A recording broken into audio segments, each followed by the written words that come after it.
ನಮಸ್ಕಾರ ಸ್ನೇಹಿತರೆ. ಮಳೆ ಜೋರಾಗಿ ಬರುತ್ತಿತ್ತು. ರಾತ್ರಿ 11 ಗಂಟೆ. ರಸ್ತೆ ಸಂಪೂರ್ಣ ಖಾಲಿಯಾಗಿತ್ತು. ಒಬ್ಬಳು ಹುಡುಗಿ ಬಸ್ ಸ್ಟಾಪ್ ಬಳಿ ನಿಂತು ಅತ್ತುಕೊಂಡಿದ್ದಳು. ಅವಳ ಕೈಯಲ್ಲಿ ಒದ್ದೆಯಾದ ಒಂದು ಫೋಟೋ ಇತ್ತು. ಆ ಫೋಟೋದಲ್ಲಿ ನಗುತ್ತಿರುವ ವ್ಯಕ್ತಿ ಅವಳ ಗಂಡ ಅಜಯ್ ಆಗಿದ್ದನು. ಅವಳು ನಿಧಾನವಾಗಿ ಫೋಟೋ ಮುಟ್ಟಿಕೊಂಡು ಅಳುತ್ತಿದ್ದಳು. ನಾನು ಆ ದಿನ ಆ ತಪ್ಪು ಮಾಡಿರಲಿಲ್ಲ ಅಂದರೆ ಇವತ್ತು ನನ್ನ ಜೀವನ ಹೀಗೆ ಆಗುತ್ತಿರಲಿಲ್ಲ ಅಂದುಕೊಂಡಳು. ಆಕಾಶದಲ್ಲಿ ಗುಡುಗು ಕೇಳಿಸಿತು. ಅವಳ ಕಣ್ಣೀರು ಮಳೆಯ ಜೊತೆ ಬೆರೆತು ಹೋಯಿತು. ರೇಖಾ ತುಂಬ ಸುಂದರ ಹುಡುಗಿಯಾಗಿದ್ದಳು.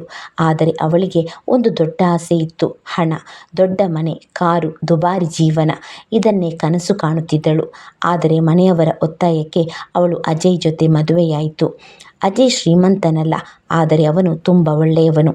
ರೇಖಾಳನ್ನು ಪ್ರಾಣಕ್ಕಿಂತ ಹೆಚ್ಚು ಪ್ರೀತಿಸುತ್ತಿದ್ದ. ಪ್ರತಿ ಬೆಳಿಗ್ಗೆ ಕೆಲಸಕ್ಕೆ ಹೋಗುವ ಮುಂಚೆ ಅವಳಿಗೆ ಬ್ರೇಕ್ಫಾಸ್ಟ್ ಕೊಡುತ್ತಿದ್ದ. ನೀನು ನಗ್ತಾ ಇದ್ದರೆ ಸಾಕು ರೇಖಾ, ನನ್ನ ಜೀವನ ಕಂಪ್ಲೀಟ್ ಆಗಿ ಹೋಗುತ್ತದೆ. ಅಜಯ್ ಹೀಗೆ ಹೇಳಿದಾಗ ರೇಖಾ ಸುಮ್ಮನೆ ಫೇಕ್ ಸ್ಮೈಲ್ ಮಾಡುತ್ತಿದ್ದಳು. ಏಕೆಂದರೆ ಅವಳ ಮನಸ್ಸಿನಲ್ಲಿ ಪ್ರೀತಿ ಇರಲಿಲ್ಲ, ಹಣದ ಆಸೆ ಮಾತ್ರ ಇತ್ತು. ಆದರೆ ಒಂದು ದಿನ ರೇಖಾಳ ಜೀವನ ಮತ್ತೆ ಬದಲಾಗತೊಡಗಿತು. ಅವಳು ಫೋನ್ನಲ್ಲಿ ಸೋಷಿಯಲ್ ಮೀಡಿಯಾ ಸ್ಕ್ರೋಲ್ ಮಾಡುತ್ತಿದ್ದಳು. ಅಷ್ಟರಲ್ಲಿ ಒಂದು ಪ್ರೊಫೈಲ್ ನೋಡಿ ಶಾಕ್ ಆಯಿತು. ರಾಹುಲ್ ವರ್ಮಾ, ಅವಳ ಕಾಲೇಜ್ ಫ್ರೆಂಡ್. ಕಾಲೇಜಿನಲ್ಲಿ ರೇಖಾಳ ಹಿಂದೆ ಸುತ್ತುತ್ತಿದ್ದ ಹುಡುಗ. ಆದರೆ ಆಗ ಅವನ ಬಳಿ ಹಣ ಇರಲಿಲ್ಲ. ಇವಾಗ ದೊಡ್ಡ ಬಿಸ್ನೆಸ್ ಮ್ಯಾನ್ ಆಗಿದ್ದ. ಲಕ್ಸುರಿ ಕಾರ್, ದೊಡ್ಡ ಬಂಗಲೆ, ಫಾರಿನ್ ಟ್ರಿಪ್ಸ್. ರೇಖಾ ಅವನ ಫೋಟೋಸ್ ನೋಡುತ್ತಾ ಮೌನವಾಗಿ ಬಿಟ್ಟಳು. ಅಷ್ಟರಲ್ಲಿ ಒಂದು ಮೆಸೇಜ್ ಬಂದಿತ್ತು. ಹಾಯ್ ರೇಖಾ, ಆಫ್ಟರ್ ಲಾಂಗ್ ಟೈಮ್. ರೇಖಾಳ ಹೃದಯ ಜೋರಾಗಿ ತಡಬಡಿಸಿತು. ಮೊದಲು ಸಿಂಪಲ್ ಚಾಟ್ ಶುರುವಾಯಿತು. ನಂತರ ಪ್ರತಿದಿನ ಮಾತು, late nights calls, secret messages ಒಂದೊಂದಾಗಿ ಶುರುವಾಯಿತು. ಒಂದು ರಾತ್ರಿ ಅಜಯ್ ಕಿಚನ್ನಲ್ಲಿ ಕೆಲಸ ಮಾಡುತ್ತಿದ್ದ. ಆದರೆ ರೇಖಾ ರೂಮ್ ಡೋರ್ ಲಾಕ್ ಮಾಡಿಕೊಂಡು ರಾಹುಲ್ ಜೊತೆ ವಿಡಿಯೋ ಕಾಲ್ನಲ್ಲಿ ನಗುತ್ತಿದ್ದಳು. ಅಜಯ್ ಬಾಗಿಲು ತಟ್ಟಿದ. ರೇಖಾ, ಊಟ ಮಾಡಲ್ವಾ? ರೇಖಾ ಕೋಪದಿಂದ ಫೋನ್ ಮ್ಯೂಟ್ ಮಾಡಿ, ನನಗೆ ಬೇಡ, ನೀವು ಹೋಗಿ. ಅಜಯ್ ಸುಮ್ಮನೆ ಹೊರಟ. ಆದರೆ ಅವನ ಕಣ್ಣಲ್ಲಿ ನೋವು ಕಾಣಿಸುತ್ತಿತ್ತು. ದಿನಗಳು ಕಳೆಯುತ್ತಾ ಹೋದವು. ರೇಖಾ ಈಗ ಅಜಯ್ ಜೊತೆ ಸರಿಯಾಗಿ ಮಾತನಾಡುತ್ತಿರಲಿಲ್ಲ. ಆದರೆ ರಾಹುಲ್ ಮೆಸೇಜ್ ಬಂದರೆ ಮಾತ್ರ ಸ್ಮೈಲ್ ಮಾಡುತ್ತಿದ್ದಳು. ಒಂದು ದಿನ ರಾಹುಲ್ ಹೇಳಿದ, ನೀನು ಇಷ್ಟು ಬ್ಯೂಟಿಫುಲ್ ಆಗಿದ್ದು ಇಂಥ ಮಿಡ್ಲ್ ಕ್ಲಾಸ್ ಲೈಫ್ ಯಾಕೆ? ಆ ಮಾತು ರೇಖಾಳ ಮನಸ್ಸಿಗೆ ತಟ್ಟಿತು. ಆ ರಾತ್ರಿ ಅವಳು ಕನ್ನಡಿಯ ಮುಂದೆ ನಿಂತು ತನ್ನ ಜೀವನದ ಬಗ್ಗೆ ಯೋಚಿಸುತ್ತಿದ್ದಳು. ನಾನು ತಪ್ಪು ಡಿಸಿಷನ್ ತೆಗೆದುಕೊಂಡೇನಾ? ಆದರೆ ಅದೇ ಸಮಯದಲ್ಲಿ ಹಾಲ್ನಲ್ಲಿ ಅಜಯ್ ಮೌನವಾಗಿ ಅವಳ ಫೋಟೋ ನೋಡಿ ಸ್ಮೈಲ್ ಮಾಡುತ್ತಿದ್ದ. ಅವನಿಗೆ ಇನ್ನೂ ತನ್ನ ಹೆಂಡತಿ ಮೇಲೆ ಅಷ್ಟೇ ಪ್ರೀತಿ ಇತ್ತು. ಆ ರಾತ್ರಿ ಅಜಯ್ ಮಲಗಿದ್ದಾನೆ ಎಂದು ರೇಖಾ ಭಾವಿಸಿದಳು. ಆದರೆ ಅವನಿಗೆ ನಿದ್ರೆ ಬಂದಿರಲಿಲ್ಲ. ಅವನು ನಿಧಾನವಾಗಿ ನೀರು ಕುಡಿಯಲು ಎದ್ದು ರೂಮ್ ಕಡೆ ಬಂದ. ಅಷ್ಟರಲ್ಲಿ ರೇಖಾಳ ಫೋನ್ನಲ್ಲಿ ಒಂದು ನೋಟಿಫಿಕೇಶನ್ ಬೆಳಗಿತು. ಐ ಮಿಸ್ ಯು ರೇಖಾ, ರಾಹುಲ್. ಅಜಯ್ ಕೈ ನಡುಗಿತು. ಒಂದು ಕ್ಷಣ ಅವನಿಗೆ ಉಸಿರೇ ನಿಂತಂಗಾಯಿತು. ಅವನು ನಿಧಾನವಾಗಿ ಫೋನ್ ಕೈಗೆ ತೆಗೆದುಕೊಂಡ. ಅದರೊಳಗೆ ನೂರಾರು chats, photos, heart emojis, late nights calls ಎಲ್ಲ ಇದ್ದವು. ಅಜಯ್ ಕಣ್ಣು ತುಂಬಿ ನೀರು ಬಂದಿತು. ಆದರೂ ಅವನು ರೇಖಾಳನ್ನು ಎಬ್ಬಿಸಲಿಲ್ಲ. ಮೌನವಾಗಿ ಫೋನ್ ಮತ್ತೆ ಅಲ್ಲೇ ಇಟ್ಟು ಹೊರಗೆ ಬಂದ. ಮಳೆ ಜೋರಾಗಿ ಬರುತ್ತಿತ್ತು.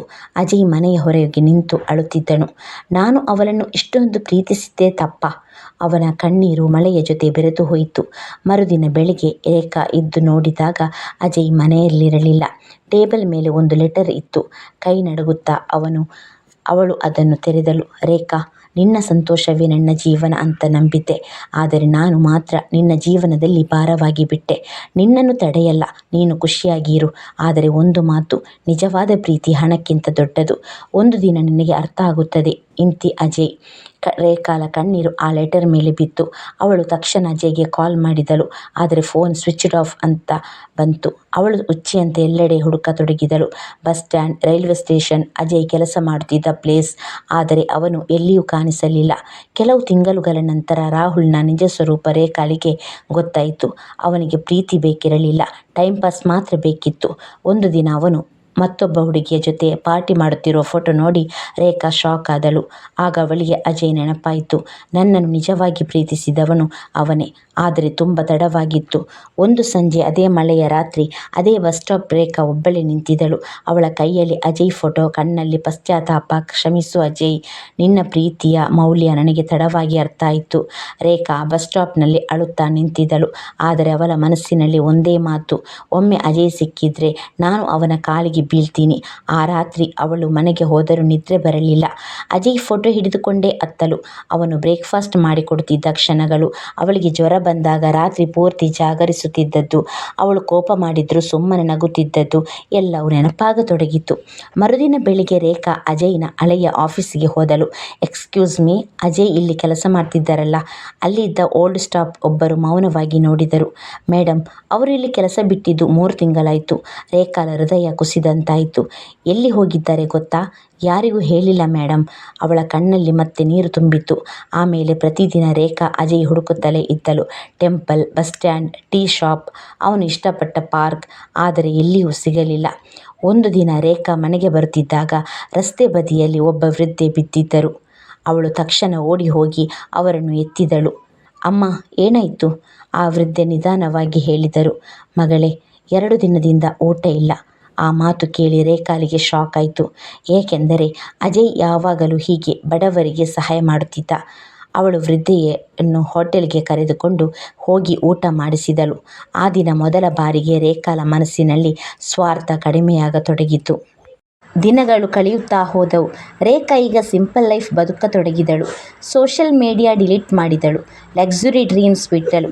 ಪ್ರತಿ ತಿಂಗಳು ಅನಾಥಾಶ್ರಮಕ್ಕೆ ಹೋಗಿ ಮಕ್ಕಳ ಜೊತೆ ಸಮಯ ಕಳೆಯುತ್ತಿದ್ದಳು. ಯಾಕೆಂದರೆ ಅಜಯ್ ಹೇಳುತ್ತಿದ್ದ ಮಾತು ಅವಳಿಗೆ ನೆನಪಾಯಿತು. ಮನಸ್ಸು ಒಳ್ಳೆಯದಿದ್ದರೆ ಜೀವನ ಸುಂದರವಾಗುತ್ತದೆ. ಒಂದು ಮಳೆಯ ಸಂಜೆ ರೇಖಾ ಅನಾಥಾಶ್ರಮದಿಂದ ಹೊರಬರುತ್ತಿದ್ದಳು. ಅಷ್ಟರಲ್ಲಿ ರಸ್ತೆ ಆ ಪಕ್ಕದಲ್ಲಿ ಒಬ್ಬ ವ್ಯಕ್ತಿ ಮಕ್ಕಳ ಜೊತೆ ನಗುತ್ತಾ ಆಟ ಆಡುತ್ತಿರುವುದು ಕಾಣಿಸಿತು. ಅವಳ ಹೃದಯ ಜೋರಾಗಿ ತಡಬಡಿಸಿತು. ಅವನೇ ಅಜಯ್. ಅವನ ಮುಖ ಸ್ವಲ್ಪ ಬದಲಾಗಿತ್ತು. ದಾಡಿ ಬೆಳೆದಿತ್ತು. ಆದರೆ ಆ ನಗು ಮಾತ್ರ ಅದೇ ಆಗಿತ್ತು. ರೇಖಾಳ ಕಣ್ಣಲ್ಲಿ ತಕ್ಷಣ ಕಣ್ಣೀರು ತುಂಬಿತು. ಅಜಯ್. ರೇಖಾ ರಸ್ತೆ ದಾಟಿ ಓಡಿದಳು. ಅವಳ ಕಣ್ಣೀರು ನಿಲ್ಲುತ್ತಿರಲಿಲ್ಲ. ಅಜಯ್ ನಿಧಾನವಾಗಿ ತಿರುಗಿ ನೋಡಿದ. ಒಂದು ಕ್ಷಣ ಇಬ್ಬರು ಮೌನವಾಗಿ ನಿಂತರು. ಮಳೆಯ ಹನಿ ನಿಧಾನವಾಗಿ ಅವರ ಮುಖದ ಮೇಲೆ ಬೀಳುತ್ತಿತ್ತು. ರೇಖಾ ಅಜಯ್ನ ಮುಂದೆ ನಿಂತು ಅತ್ತಳು. ಕ್ಷಮಿಸು ಅಜಯ್, ನಾನು ತುಂಬ ದೊಡ್ಡ ತಪ್ಪು ಮಾಡಿದೆ. ಅಜಯ್ ಸುಮ್ಮನೆ ನೋಡುತ್ತಿದ್ದ. ಆದರೆ ಅವನ ಕಣ್ಣಲ್ಲೂ ನೋವಿತ್ತು. ನೀನು ಯಾಕೆ ಬಂದೆ ರೇಖಾ? ಆ ಮಾತು ಕೇಳಿ ರೇಖಾಳ ಹೃದಯ ಒಡೆದಂತಾಯಿತು. ನೀನಿಲ್ಲದೆ ನಾನು ಬದುಕೋಕೆ ಆಗಲ್ಲ ಅಜಯ್. ಈಗ ನನಗೆ ಅರ್ಥ ಆಯಿತು ನಿಜವಾದ ಪ್ರೀತಿ ಏನು ಅಂತ. ಅಜಯ್ ಮುಖ ತಿರುಗಿಸಿಕೊಂಡ. ತುಂಬ ತಡಾಯಿತು ರೇಖಾ. ಅಷ್ಟರಲ್ಲಿ ಅನಾಥಾಶ್ರಮದಿಂದ ಚಿಕ್ಕ ಹುಡುಗಿ ಒಬ್ಬಳು ಓಡಿ ಬಂದು ಅಜಯ್ ಕೈ ಹಿಡಿದಳು. ಅಜಯ್ ಅಣ್ಣ, ನೀವೇ ನಮಗೆ ಚಾಕ್ಲೇಟ್ ತರುತ್ತೀನಿ ಅಂತ ಹೇಳಿದ್ರಲ್ಲ? ಅಜಯ್ ಅವಳನ್ನು ಎತ್ತಿಕೊಂಡು ನಗುತ್ತಿದ್ದನು. ಆ ದೃಶ್ಯ ನೋಡಿ ರೇಖಾ ಇನ್ನೂ ಹೆಚ್ಚು ಅತ್ತಳು. ಏಕೆಂದರೆ ಅವನು ಇನ್ನೂ ಅದೇ ಒಳ್ಳೆಯ ಮನುಷ್ಯನಾಗಿದ್ದ. ಆ ರಾತ್ರಿ ರೇಖಾ ಅನಾಥಾಶ್ರಮದ ಹೊರಗೆ ಬೆಂಚ್ ಮೇಲೆ ಕುಳಿತಿದ್ದಳು. ಅಜಯ್ ನಿಧಾನವಾಗಿ ಅವಳ ಬಳಿಗೆ ಬಂದ. ಅವನ ಕೈಯಲ್ಲಿ 2 ಟೀ ಕಪ್ಸ್, 1 ಕಪ್ ರೇಖಾಳ ಕಡೆ ಕೊಟ್ಟ. ನೀನು ಇನ್ನು ಟೀ ಕುಡಿಯುವಾಗ ಶುಗರ್ ಕಡಿಮೆ ಆಗ್ತೀಯಾ? ಅಜಯ್ ಕೇಳಿದ. ಆ ಮಾತು ಕೇಳಿ ರೇಖಾ ಅತ್ತೇ ಬಿಟ್ಟಳು. ಇಷ್ಟು ನೋವಾದರೂ ಅವನು ಅವಳ ಸಣ್ಣ ಹ್ಯಾಬಿಟ್ಸ್ ಕೂಡ ಮರೆಯಲಿಲ್ಲ. ನಿಧಾನವಾಗಿ ಇಬ್ಬರು ಮಾತನಾಡತೊಡಗಿದರು. ರೇಖಾ ತನ್ನ ತಪ್ಪು ಎಲ್ಲ ಒಪ್ಪಿಕೊಂಡಳು. ನನಗೆ ಹಣವೇ ಜೀವನ ಅಂತ ಅನಿಸಿತು.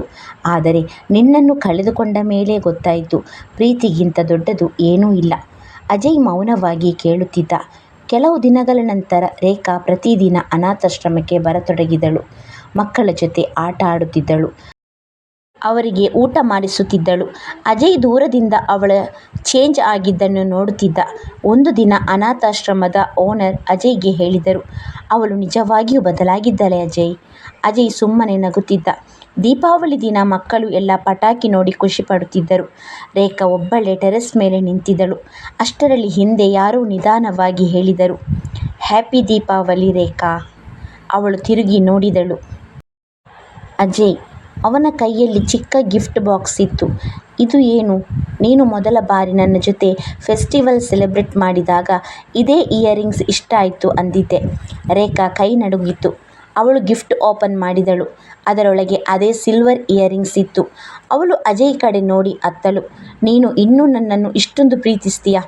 ಅಜಯ್ ನಿಧಾನವಾಗಿ ಸ್ಮೈಲ್ ಮಾಡಿದ. ನಿಜವಾದ ಪ್ರೀತಿ ಕೋಪದಿಂದ ಕಡಿಮೆ ಆಗುವುದಿಲ್ಲ ರೇಖಾ. ರೇಖಾಳ ಕೈ ನಡುಗುತ್ತಿತ್ತು. ಅವಳು ಈ ಇಯರಿಂಗ್ಸ್ ನೋಡುತ್ತಾ ಅತ್ತಳು. ನಾನು ನಿನ್ನನ್ನು ನೋಯಿಸಿದರೂ ನೀನು ಯಾಕೆ ಇಷ್ಟು ಒಳ್ಳೆಯವನಾಗಿದ್ದೀಯಾ ಅಜಯ್? ಅಜಯ್ ನಿಧಾನವಾಗಿ ಆಕಾಶ ಕಡೆ ನೋಡಿದ. ಯಾಕೆಂದರೆ ನಾನು ಪ್ರೀತಿಸಿದ್ದು ನಿನ್ನ ಹಣವನ್ನಲ್ಲ ರೇಖಾ, ನಿನ್ನನ್ನು. ಆ ಮಾತು ಕೇಳಿ ರೇಖಾಳ ಕಣ್ಣೀರು ನಿಲ್ಲಲಿಲ್ಲ. ಅಷ್ಟರಲ್ಲಿ ಕೆಳಗಿನಿಂದ ಮಕ್ಕಳು ಕೂಗತೊಡಗಿದರು. ಅಜಯ್ ಅಣ್ಣ, ಕೇಕ್ ಕಟ್ ಮಾಡೋಣ ಬನ್ನಿ. ಅಜಯ್ ಕೆಳಗೆ ಹೋಗಲು ತಿರುಗಿದ. ಆದರೆ ರೇಖಾ ಅವನ ಕೈ ಹಿಡಿದಳು. ಒಮ್ಮೆ ಒಂದು ಅವಕಾಶ ಕೊಡ್ತೀಯಾ? ಅಜಯ್ ಮೌನವಾಗಿ ಅವಳ ಕಡೆ ನೋಡಿದ. ಆ ಕ್ಷಣದಲ್ಲಿ ಆಕಾಶದಲ್ಲಿ ದೊಡ್ಡ ಪಟಾಕಿ ಸಿಡಿಯತೊಡಗಿದವು. ಆ ಬೆಳಕಿನಲ್ಲಿ ರೇಖಾಳ ಕಣ್ಣೀರು ಮಿನುಗುತ್ತಿತ್ತು. ಕೆಲವು ದಿನಗಳ ನಂತರ ಅಜಯ್ ಮತ್ತೆ ರೇಖಾಳ ಜೊತೆ ಮಾತನಾಡಲು ಶುರು ಮಾಡಿದ. ಆದರೆ ಈ ಬಾರಿ ಅವನ ಹೃದಯದಲ್ಲಿ ಭಯ ಇತ್ತು. ಮತ್ತೆ ನಾನು ಒಡೆಯಬಾರದು.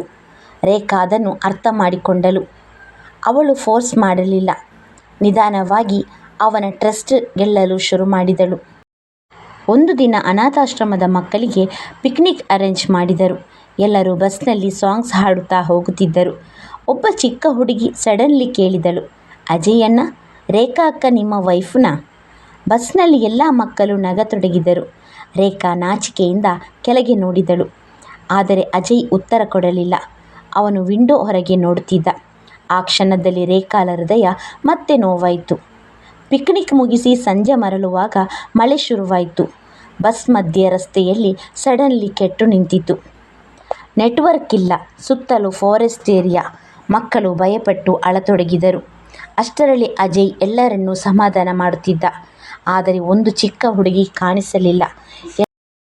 ಎಲ್ಲರಿಗೂ ಶಾಕ್ ಆಯಿತು. ಅವಳು ಎಲ್ಲಿಗೆ ಹೋದಳು? ಮಳೆ ಇನ್ನೂ ಜಾಸ್ತಿ ಆಯಿತು. ಅಜಯ್ ತಕ್ಷಣ ಫಾರೆಸ್ಟ್ ಕಡೆ ಓಡಿದ. ರೇಖಾ ಕೂಡ ಅವನ ಹಿಂದೆ ಓಡಿದಳು. ಕತ್ತಲೆಯಾಗಿತ್ತು. ಗುಡುಗು ಬರ್ತಾ ಇತ್ತು. ಅದರೊಟ್ಟಿಗೆ ಮಳೆಯ ಶಬ್ದ ಕೂಡ. ಪ್ರೀತಿ ಎಲ್ಲಿದ್ಯಾ ಎಂದು ಅಜಯ್ ಕೂಗುತ್ತಿದ್ದ. ಸಡನ್ಲಿ ದೂರದಲ್ಲಿ ಒಂದು ಚಿಕ್ಕ ಹುಡುಗಿ ಅಳುವ ಶಬ್ದ ಕೇಳಿಸಿತು. ಅಜಯ್ ಮತ್ತು ರೇಖಾ ಅತ್ತ ಕಡೆ ಓಡಿದರು. ಆ ಹುಡುಗಿ ಒಂದು ದೊಡ್ಡ ಮರದ ಹತ್ತಿರ ಕುಳಿತು ಅಳುತ್ತಿದ್ದಳು.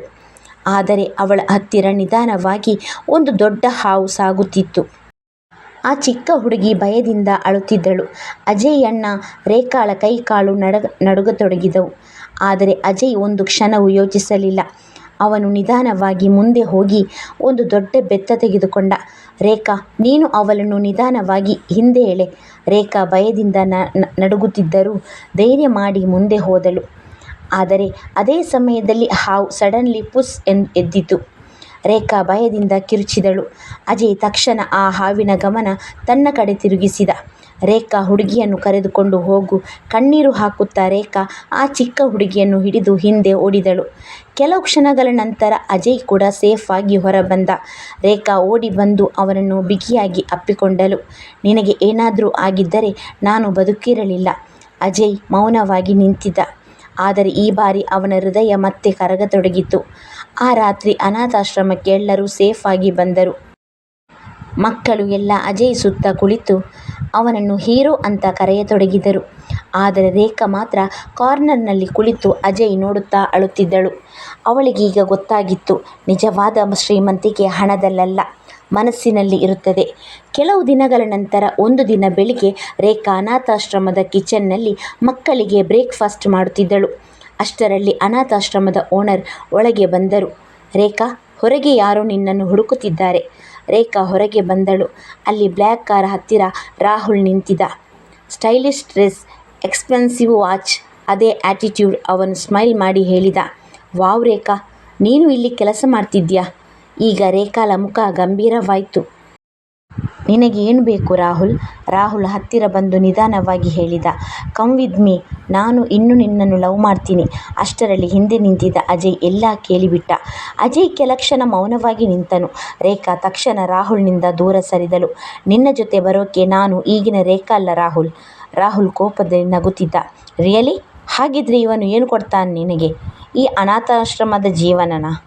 ಆ ಮಾತು ಕೇಳಿ ಅಜಯ್ ಕಣ್ಣಲ್ಲಿ ನೋವು ಕಾಣಿಸಿತು. ಆದರೆ ರೇಖಾ ಈ ಬಾರಿ ಮೌನವಾಗಿರಲಿಲ್ಲ. ನೀನು ಹಣ ಕೊಟ್ಟಿರಬಹುದು, ಆದರೆ ಇವನು ನನಗೆ ಗೌರವ ಕೊಟ್ಟ, ನಿಜವಾದ ಪ್ರೀತಿ ಕೊಟ್ಟ. ರಾಹುಲ್ ಮುಖ ಸೀರಿಯಸ್ ಆಯಿತು. ಒಮ್ಮೆ ನನ್ನ ಹಿಂದೆ ಓಡುತ್ತಿದ್ದವಳು ಈಗ ಲೆಕ್ಚರ್ ಕೊಡ್ತಿದ್ಯಾ? ರೇಖಾ ಕೋಪದಿಂದ ಹೇಳಿದಳು. ಹೌದು, ಯಾಕೆಂದರೆ ಈಗ ನನಗೆ ನಿನ್ನ ನಿಜ ಸ್ವರೂಪ ಗೊತ್ತಾಗಿದೆ. ಆ ರಾತ್ರಿ ರೇಖಾ ಟೆರೆಸ್ ಮೇಲೆ ಒಬ್ಬಳೇ ಕುಳಿತಿದ್ದಳು. ಅಜಯ್ ನಿಧಾನವಾಗಿ ಅವಳ ಹತ್ತಿರ ಬಂದ. ನೀನು ಚೇಂಜ್ ಆಗಿದ್ದೀಯ ರೇಖಾ. ರೇಖಾಳ ಕಣ್ಣಲ್ಲಿ ಮತ್ತೆ ಕಣ್ಣೀರು ತುಂಬಿತು. ತುಂಬ ಲೇಟ್ ಆಗಿ ಚೇಂಜ್ ಆದೆ ಅಜಯ್. ಅಜಯ್ ಕೆಲವು ಕ್ಷಣ ಮೌನವಾಗಿದ್ದ. ನಂತರ ನಿಧಾನವಾಗಿ ಪಾಕೆಟಿಂದ ಒಂದು ಚಿಕ್ಕ ಬಾಕ್ಸ್ ತೆಗೆದ. ರೇಖಾ ಆಶ್ಚರ್ಯದಿಂದ ನೋಡಿದಳು. ಇದು ಏನು? ಅಜಯ್ ಸ್ಮೈಲ್ ಮಾಡಿದ. ನಮ್ಮ ಮ್ಯಾರೇಜ್ ಆ್ಯನಿವರ್ಸರಿ ದಿನ ಕೊಡೋಕೆ ತಂದಿದ್ದೆ, ಆದರೆ ಕೊಡೋಕ್ಕಾಗಲಿಲ್ಲ. ರೇಖಾಳ ಕೈ ನಡುಗತೊಡಗಿತು. ಅವಳು ಬಾಕ್ಸ್ ಓಪನ್ ಮಾಡಿದಳು. ಅದರೊಳಗೆ ಒಂದು ಸಿಂಪಲ್ ಸಿಲ್ವರ್ ಚೈನ್ ಇತ್ತು. ಆ ಚೈನ್ ಹಿಂಭಾಗದಲ್ಲಿ ಚಿಕ್ಕದಾಗಿ ಬರೆಯಲಾಗಿತ್ತು, ಫಾರ್ ಎವರ್. ರೇಖಾ ಅತ್ತೇ ಬಿಟ್ಟಳು. ನಾನು ಇದಕ್ಕೆ ಅರ್ಹಳಲ್ಲ ಅಜಯ್. ಅಜಯ್ ನಿಧಾನವಾಗಿ ಅವಳ ಕಣ್ಣೀರು ಒರೆಸಿ ಹೇಳಿದ. ಪ್ರೀತಿ ಅಂದರೆ ಪರ್ಫೆಕ್ಟ್ ಜನರನ್ನು ಹುಡುಕೋದಲ್ಲ ರೇಖಾ, ತಪ್ಪು ಮಾಡಿದವರನ್ನು ಕ್ಷಮಿಸುವುದು. ಒಂದು ಸಂಜೆ ಮಕ್ಕಳು ಎಲ್ಲ ಗಾರ್ಡನ್ನಲ್ಲಿ ಆಟ ಆಡುತ್ತಿದ್ದರು. ಅಷ್ಟರಲ್ಲಿ ಚಿಕ್ಕ ಹುಡುಗಿ ಒಬ್ಬಳು ಓಡಿ ಬಂದು ಕೇಳಿದಳು, ರೇಖಾಕ್ಕ, ನೀವು ಹ್ಯಾಪಿಯಾಗಿದ್ದೀರಾ ಈಗ? ರೇಖಾ ಅಜಯ್ ಕಡೆ ನೋಡಿದಳು. ಅವನು ಮೌನವಾಗಿ ಸ್ಮೈಲ್ ಮಾಡುತ್ತಿದ್ದ. ರೇಖಾ ಕಣ್ಣಲ್ಲಿ ಸಂತೋಷದ ಕಣ್ಣೀರು ತುಂಬಿತು. ಹೌದು, ಈಗ ನನಗೆ ನಿಜವಾದ ಜೀವನ ಸಿಕ್ಕಿದೆ. ಹಣ ಕಳೆದುಕೊಂಡರೆ ಮತ್ತೆ ಸಂಪಾದಿಸಬಹುದು, ಆದರೆ ನಿಜವಾದ ಪ್ರೀತಿ ಕಳೆದುಕೊಂಡರೆ ಜೀವನ ಪೂರ್ತಿ ಪಶ್ಚಾತ್ತಾಪ ಮಾತ್ರ ಉಳಿಯುತ್ತದೆ. ಇಂತಹ ಹೃದಯಕ್ಕೆ ತಾಕುವ ಕನ್ನಡ ಎಮೋಷ್ನಲ್ ಕಥೆಗಳಿಗಾಗಿ ಕನ್ನಡ ಲೈಫ್ ಸ್ಟೋರೀಸ್ ಚಾನೆಲ್ ಅನ್ನು ಸಬ್ಸ್ಕ್ರೈಬ್ ಮಾಡಿ. ನಿಮ್ಮ ಸಪೋರ್ಟ್ ನನಗೆ ಯಾವಾಗಲೂ ಕೊಡಿ ಪ್ಲೀಸ್.